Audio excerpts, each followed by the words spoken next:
Hi, I'm Lynn. And I'm Amanda, and this is the Pursuit of Badasserie, the podcast. This podcast is all about taking action and creating that badass business abundance and life that you want. Where we share stories, laughs, wins, and epic fails to show you the whole picture of the entrepreneurial journey.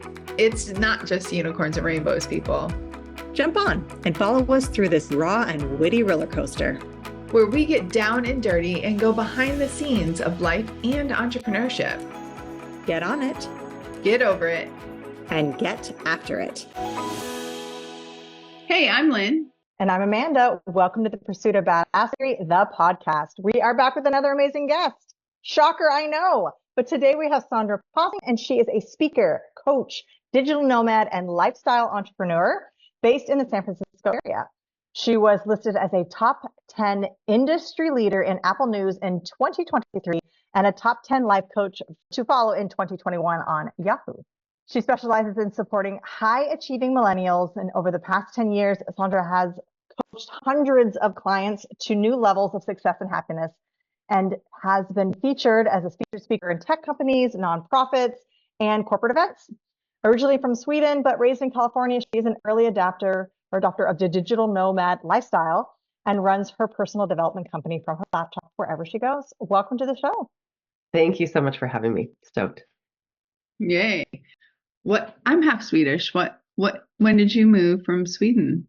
So I'm half Swedish, half Danish. My mom's whole family is from Denmark. My dad's whole side is in Sweden, and I was 5 when I moved to LA.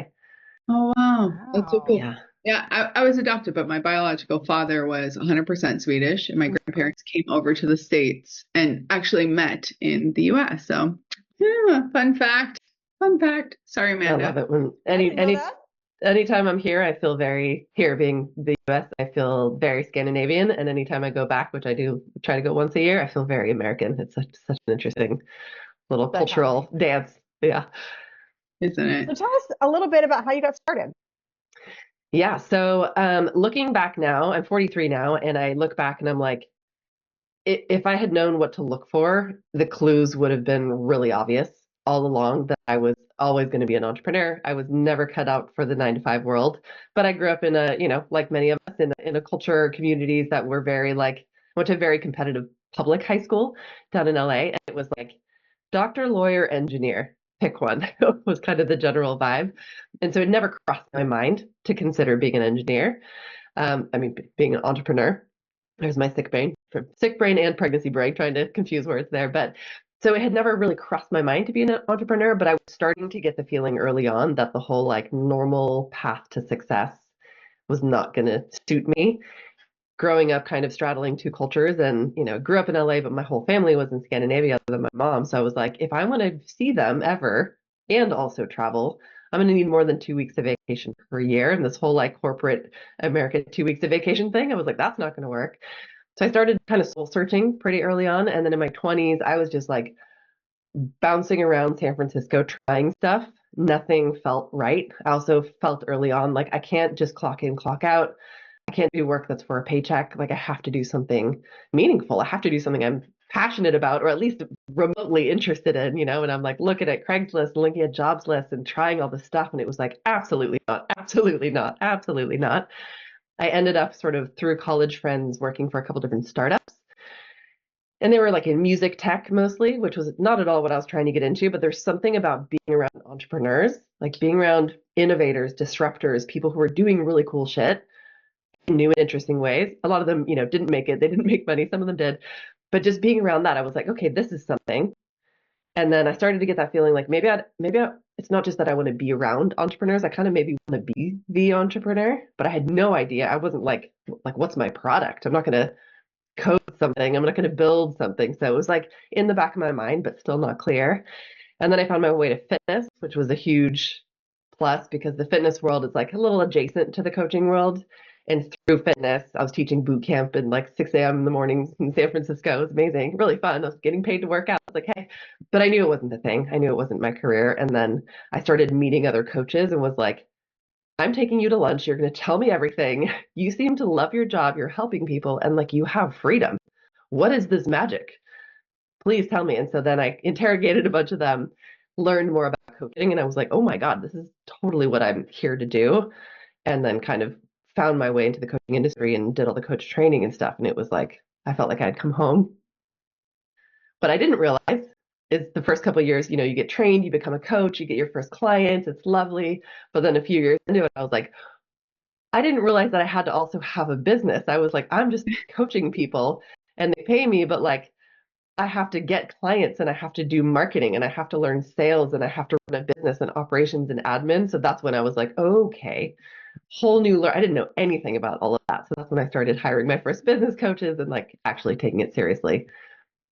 Yeah, it's actually amazing how many people forget that side of entrepreneurship. They have all the passion, like you want to do so much stuff, and then this big old fat reality check hits, and you're like, oh, I also need to do all of those things, or hire someone to do all of those things, and that's where some of that business overwhelm comes. So yeah, we feel you. I mean, we feel you. Absolutely. I love how your story, you point out a few key points that I'd like to take high level just because, you know, you describing your leap was really important. And it's actually really aligned to your values, which I love because I love looking, and I know Amanda does too, but me and my little spidey brain loves to look for all of like the little green flags and all of the congruency with individuals and with what they do. But you were talking about you always knew that, you know, that you didn't want to do X and that you had this kind of free spirit. So you were listening to almost your gut or align with your soul. Essentially, you knew that you could do things. So the limitless stuff. But I'll connect it to the values, but you listen to your purpose or like that kind of nudge, that niggling inside of you, like saying you can do this. You got more. You tested the water. So you put yourself in different areas to be around different types of people at first, and then you sought after experts in the field.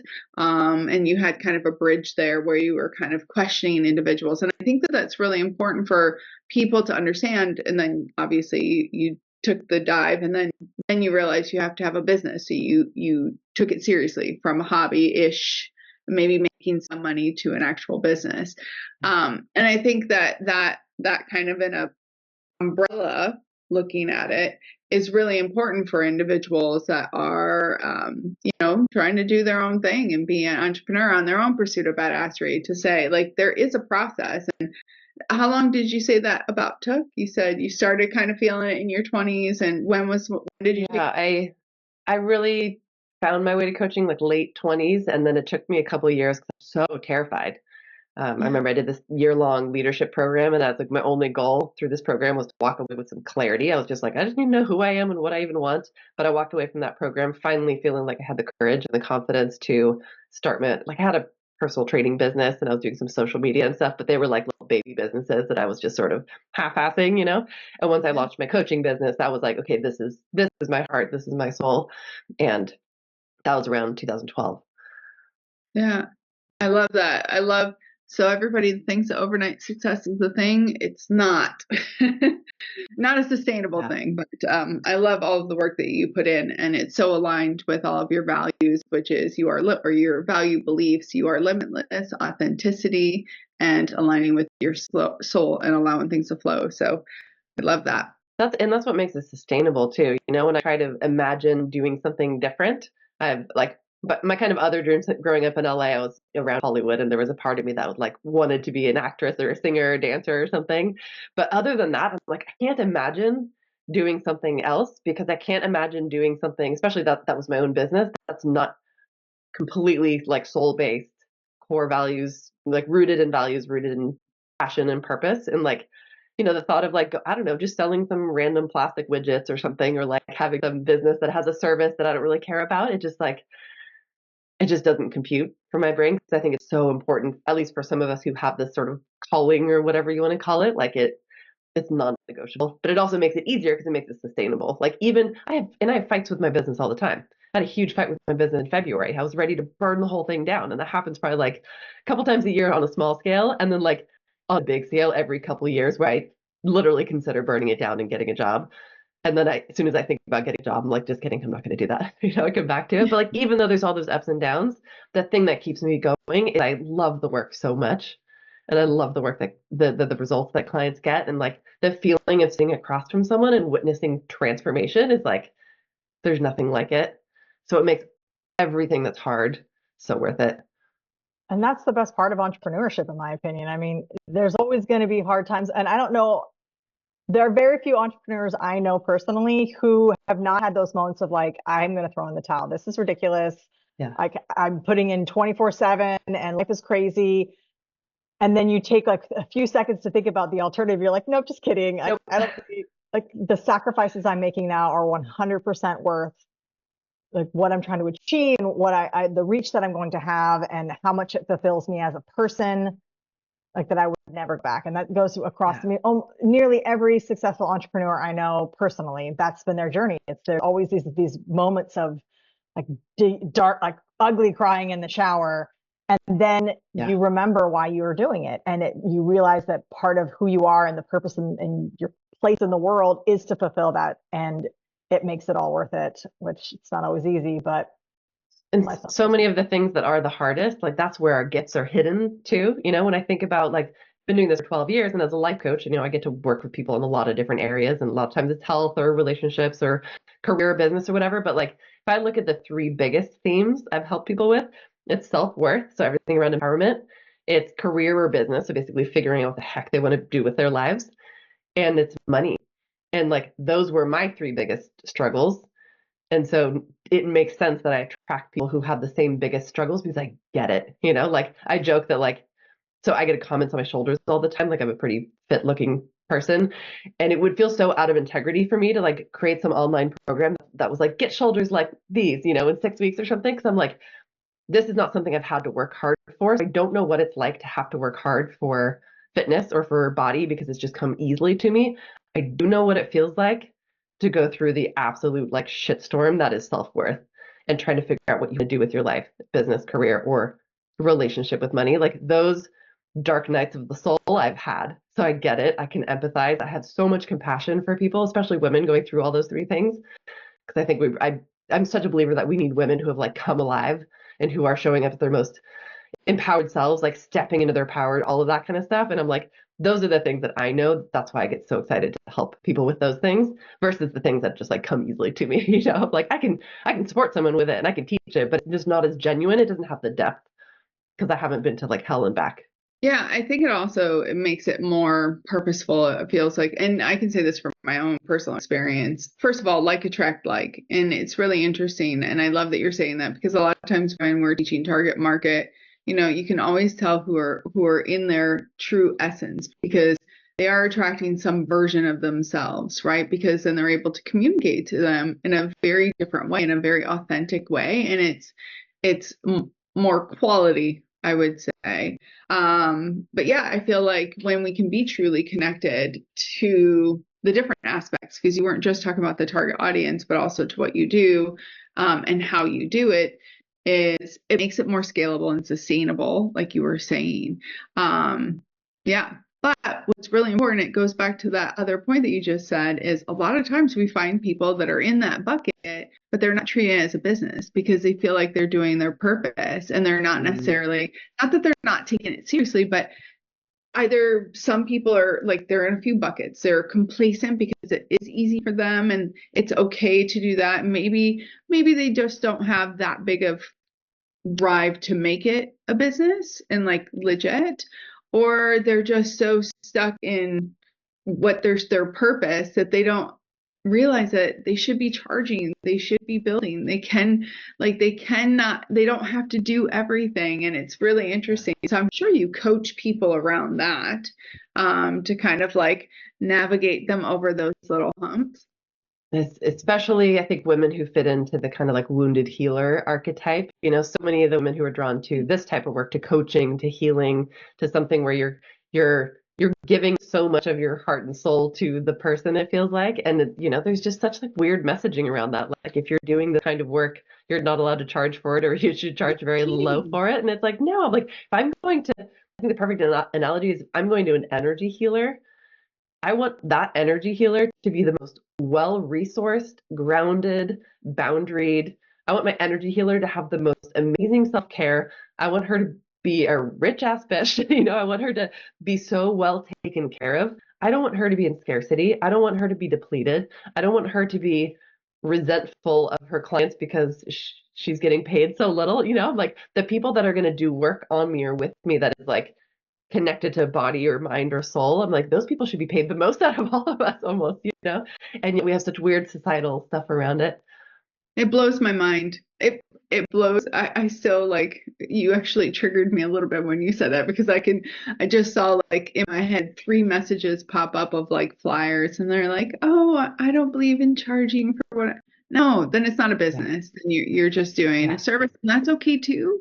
But they're just not our people. Like you ask someone how much money they want to make. I love conversations about money just because people get so uncomfortable and squirm in their seats, and it's like a portal to all of our childhood conditioning. That's why I love like money mindset stuff. But I remember, it's like you ask somebody about their money goals and stuff, and they're like, oh, well, just enough to be comfortable, or not too much. Like they're really clear that they don't want to make too much because of what they're making that mean about then who they are, and then suddenly they're greedy or they're whatever. And it was great. I tend to get some kind of healer type clients, and one is she can't even like really articulate what it's like hypnotherapy plus intuitive stuff plus counseling and all these things. It's like so many different modalities. But the other day she was like, Sandra, I've never actually said this out loud to anyone, but I just realized I like nice things. I want nice things. And I was like, yes, and I'm like, that's the thing. If I'm going to someone if I was her client, I would want her to be stoked on her life and have good money and savings and be so financially empowered and be like physically, mentally. I don't want my hypnotherapist to be like scrounging around trying to make ends meet. Yeah, no, I agree. Yeah, I know. And I was actually having a very similar conversation with a couple of my employees about like money goals and how they want to elevate their own businesses and so forth. And it's always surprising to me how little knowledge or like emotional knowledge they have of where they're sitting in that money mindset. And they don't want to talk about it. And they'll literally be like, oh, just pay me whatever. And I'm like, you realize that that's not the conversation we're having here. Like, don't say that to me, because I'll pay you minimum wage. I'm just kidding. But at the same time, I know your worth. Know that people want to pay you for your worth. People don't want you to be sad and lonely. Like you said, they don't want you to be wanting it. They want you to succeed, and they want that for you. So why not give them the tools to pay you that and get your worth? I mean, it's the value of what you are and who you are. Yes, it's not just money. I mean, we don't put a number on what we're worth. And if it's a business, you do. Yeah. You don't have a business if you're not selling something. Absolutely. There's no business if you don't have clients. No.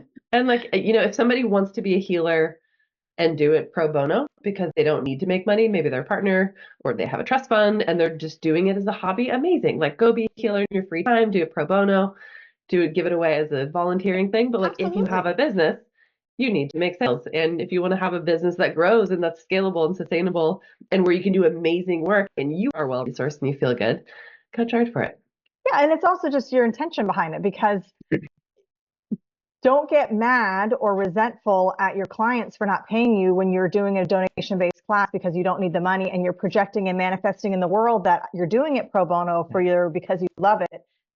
And then it gets to the point where you no longer love it because now you feel resentful, like you should be making more, but you've never actually called that out or assigned that value to your services or to yourself.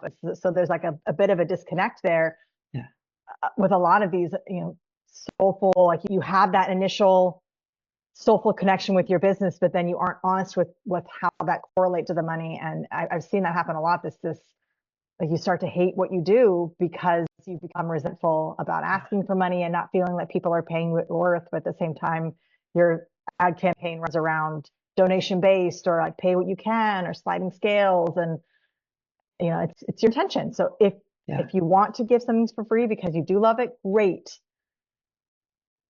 And if you want to get paid, get paid.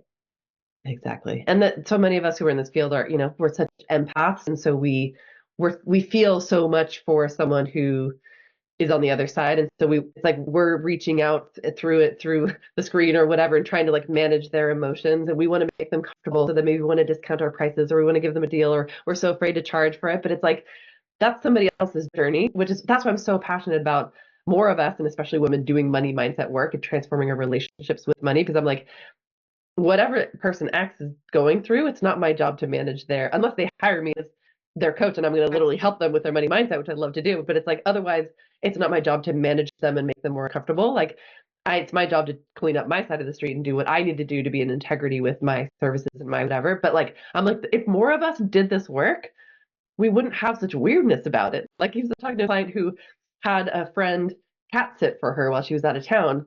And this woman like actually has a pet sitting business. And my client was just trying to pay her. And she like wouldn't even have the conversation because she was like, it's so uncomfortable. But she was like, you literally cat sit my cat. Like, I need to give you money. And she was like, no, I don't want to, you know, and I was like, like we just need to normalize having conversations about money because it's such a neutral thing. It's just all the weird stuff that we create, weird narratives around it. And like, how much more quickly would we all move forward if we could just be in a place that's more neutral? Yeah. And it's really that emotional connection to it because there's like, how much more awkwardness are you creating by resisting being paid and resisting your value and resisting that? Because I've definitely had conversations like, what's your rate? Oh, blah, blah, blah. I'm like, now you're just making it weird. Like, tell me how much to pay you. It's weird now. Don't make it weird. I want to pay you. And that's, I know, hard for a lot of people to really own it and claim it and say, this is what I'm worth, and then stop talking. This is my service. This is my product. And when we get to a place where communication around money stuff is just more clean and clear, it also it's like such a relief. Like, how good does it feel to pay someone really well when you are like in a comfortable place with money and they are too? And it's like, you know, like in the service-based business world, a lot of people be like, oh, I'll do a trade, I'll do photography for you and you do this for me and stuff. And it's like, or you could just both pay each other your normal rate and celebrate that you can hire your cool ass friend. Absolutely. So empowering. Cancel each other out. Like, just that exchange is so healthy. I have so many one-liners that came up during your conversation.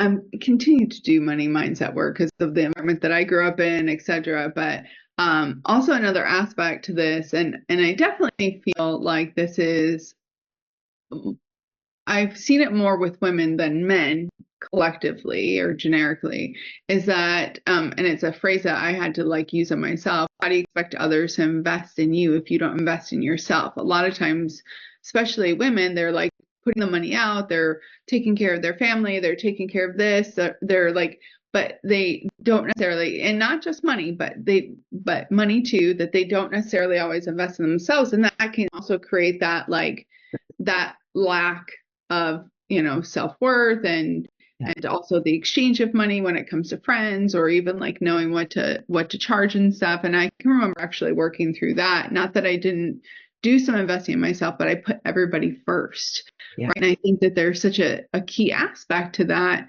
Since we're on the money mindset train, I'm always fascinated the way that our podcasts kind of like go and kind of the topic that we end up on. But money mindset is so important.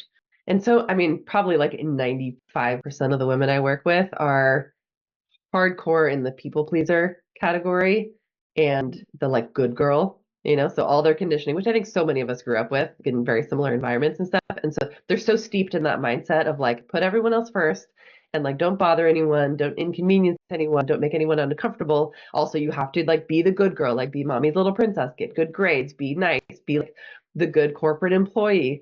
Also be a porn star in the bedroom, also be a super mom. Like there's, you know, it's like America Ferrera's whole monologue in the Barbie movie. Like it's just absolutely ridiculously unrealistic expectations on women, but we put them on ourselves. And to then, like, you're coming from this place where you're taking care of everyone else first, and the thought of investing even the tiniest bit of time, or like you get these, you know, super busy moms who are working full time, and you ask them if they're doing any self-care and stuff, and they like laugh in your face because they're like, I don't have time for that. But then it's like, so you're chronically giving from, you're running on fumes. You're giving from a chronically empty cup to all of these different people, and you have so little left to give, and you start resenting them. And probably one of the biggest things I work on with clients is boundaries around that, and just flipping the whole paradigm of thinking like it's selfish to do self-care and it's selfish to set boundaries. Or if I set a boundary, people are going to think I'm mean, And I'm like, actually, I love Brene Brown puts it really well. She's like, the most generous people in the world are the most boundaried. And I'm like, oh my God, amen to that so much, right? Like when you have amazing boundaries and you do really solid self-care, then you give from a place that's genuine. Like if somebody's giving to me, I want them to give to me because they want to, not because they feel a sense of obligation. That's like so much ick for me. Like, I don't want you giving to me because you feel obligated and then you also resent me while you're trying to be generous. I'm like, no, thank you. No, go, you do you, take care of you, set some boundaries, do some self-care, and then we'll talk and see what you have left over. Absolutely. The self-care is a tough topic for a lot of people to really, a lot of women particularly, to really understand. And I think the part of the problem is that we've now come to define self-care as like, oh, you have to get this like $900 facial and then you have to go shopping and buy all these luxury things like that. Self-care is different to everybody, every single person. And so whatever fills you up is what you should be putting into that space. It's not necessarily, so I absolutely agree with that. That's definitely a hard one to understand or to accept and implement for a lot of women because there just is so much on everybody's plate. Like there's just it's the opposite of what we're taught. Oh yeah. It's like a rebellious act to dare to spend any time on yourself. And I say it's worth it to rebel and to take those courageous acts and model that for the younger generations too. And model that for the future. I was just on a call with a client this morning and she was talking about how she had to do this like 1,500 things on her to-do list, of course, always with an entrepreneur. And I flat out asked her, like, well, who's going to help with those things? She's like, there's nobody can help. I'm like, well, have you asked any of these people? I can't inconvenience them. I'm like, they work for you. It's not an inconvenience to give somebody one more task to help you in this like busy week. Oh, well, I can't do this. I can't. It was this very long discussion of because she was so overwhelmed, but she was literally in this space where she couldn't delegate even because she didn't want to inconvenience and she felt like she was asking too much of somebody. And like, that just means that you haven't set up your boundaries and that they haven't set up theirs and you guys haven't discussed it, but that doesn't mean that they can't take it on. Like the people pleasing thing runs so deep, man. It's like, it's one of those things that I've been on. That's the biggest journey I've probably been on myself too with the people pleasing. And then once you start to see it in other people, it becomes so glaringly obvious when it's happening. And I was just talking to a client about this the other day, like it comes from a good place. We don't want to bother anyone and we want people to be happy and we want to, but ultimately I'm like, when you watch somebody else people pleasing and you notice they're doing it, it's actually super annoying. It's super annoying. Like you're trying to get it, you're like, what do you want? Or how, and they're like, oh, I don't know, you decide. And you're just like, oh my God, just give me an answer. So it's like, it becomes so glaringly obvious when I see it in other people, but then I'm also like put the focus back on myself. And I'm like, I'm still doing it. And I do it more with certain people than others. And then you start to realize like people pleasing is actually like really manipulative. That was one of the hugest breakthroughs I had when I realized like, I think it's coming from this good place, but I'm actually trying to manipulate other people's perception of me because I want them to like me. I want them to accept me. So I'm like bending over backwards and contorting myself into some version of myself that I think will be the most palatable to them, which, in a moment when you're with one person, you're like, I'm a chameleon, I'm adaptable. And it's like this benefit, but then you start to, one of the times I really noticed the difference was when I'm doing it with multiple people at the same time in the same room. And I'm contorting myself into a different version of myself as I like literally turn 2 inches and face someone else. I'm like, I just became a different person for this person versus that person. And then it was like, then who actually am I?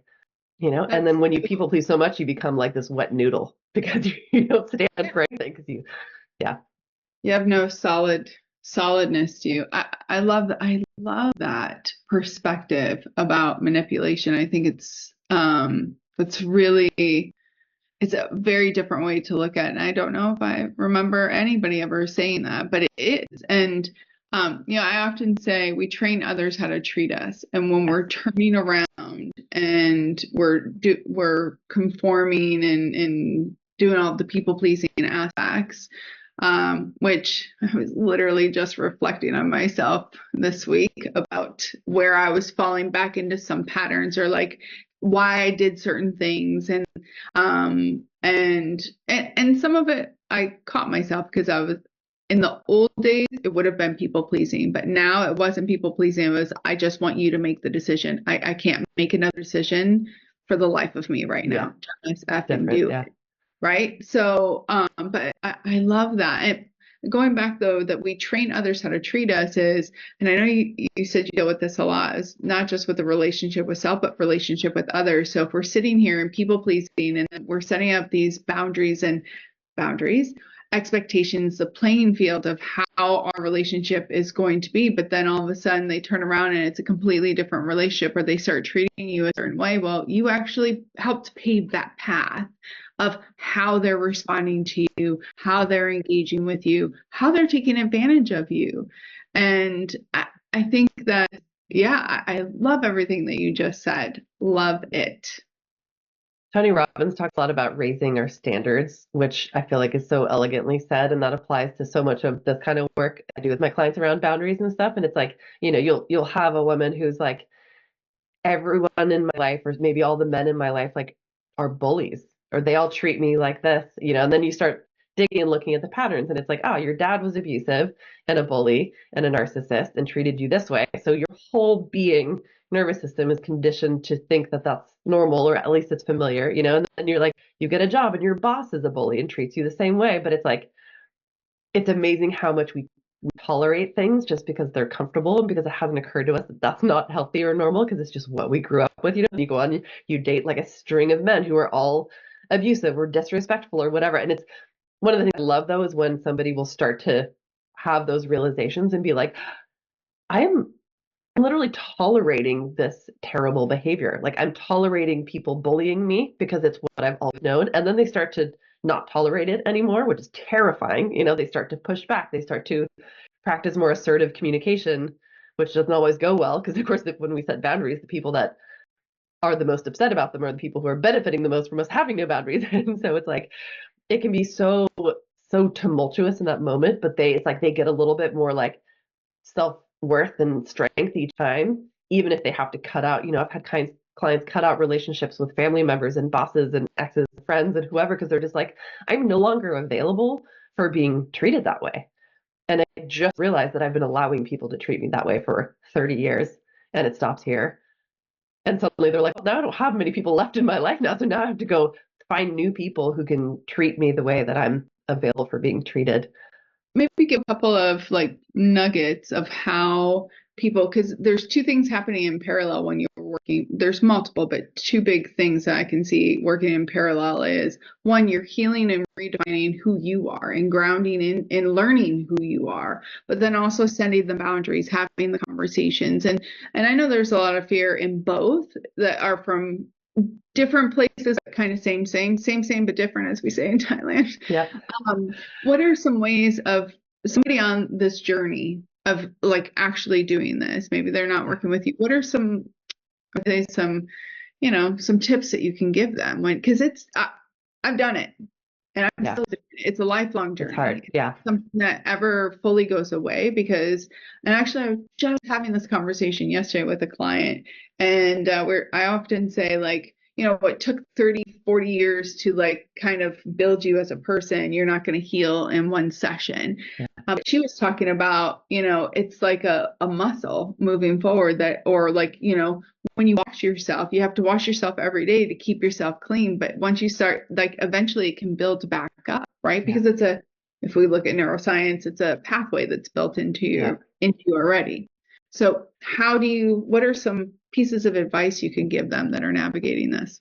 It really is muscle. It's like going to the boundaries gym every day, and I would say I look at both of those things very much in tandem, like in parallel. So if you're on the journey of getting to know yourself better, like I have a podcast, it's called Oh Hi Self, because it's all about like bringing people back home to themselves, like, which is so much of what this work is about, the inner work. So it's like, we're always on a journey of getting to know ourselves better. And we're always on a journey of, the way I think of it is like, it's transformation from the inside out. So the more I understand myself, the more I'm able to then tweak my external reality to become a reflection of who I am on the inside.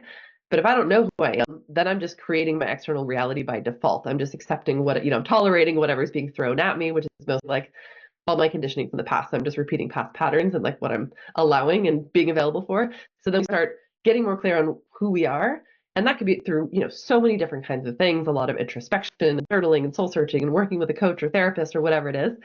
But it's like the more we understand who we are, which to me is like, a lot of it is learning to turn down the dial on external noise and interference and expectations and turn up the dial on our own intuition. Because I think our intuition, our inner guidance, our soul, whatever you want to call it, like has all the answers. It's just most of us are completely cut off from it. We have no idea how to access it. So it's like turning down the dial on the external noise, turning up the dial on intuition, getting to know ourselves better. And then when it comes to things like boundaries and training our world and communicating to hopefully the people that care about us, like what we're available for and not, it's helpful to know what we're available for and not. And we don't always know until we try, So I always like to have people start with like small things, like clients, like kind of the ones I was explaining where they've been treated poorly their whole life. So they don't really know what it's like to not be disrespected.